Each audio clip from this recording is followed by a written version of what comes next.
Maipapakita ko sa mga haters, sa mga judgmental, at sa mga taong nagbabato ng false assumption.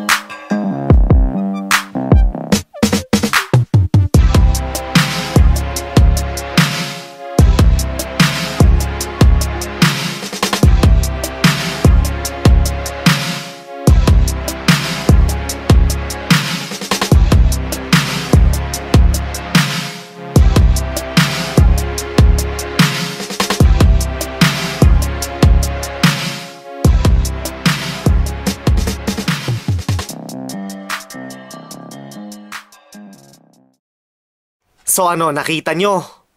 Nakita nyo kung gaano kaliit ang kinikita ko sa kada upload ng video/film sa channel ko. Nakita nyo kung gaano kaliit, ano? Walas tek, di hamak na mas malaki ang gastos ko kaysa sa kinikita. Di hamak na mas malaki ang gastos ko sa pre-production kaysa sa kinikita sa kada upload ng video/film sa channel ko. Teka, walas tek. Bakit ko nga ba ginamit ang salitang kinikita? The fact is, wala namang kinikita. Wala namang kita dahil mas malaki pa ang gastos ko kaysa sa pumapasok sa kada upload ng video/film sa channel ko. So bakit ko ginamit ang salitang kinikita? Wala namang kinikita. As usual, hindi mawawala ang mga taong tanga na nag-iisip o nag-aakala na walang gastos ang pre-production. Puchat, kahit nga sa post-production may gastos ako . May gastos na ako sa pre-production, may gastos pa sa post-production. Yung napakaliit na kinikita nitong channel na to, ginagamit ko rin naman sa pre-production at post-production ng mga gastusin. At take note, nagbabayad pa ako ng tax. Every year, nagbabayad pa ako ng tax kay Uncle Sam, kay Taxman. Yung mga YouTuber na yan sa Pilipinas, yung mga copycats na ginagamit ang mga mahihirap para sa YouTube money, nagbabayad ba ng tax yung mga yan? Nagbabayad ba ng taxes yung mga yan? I doubt it.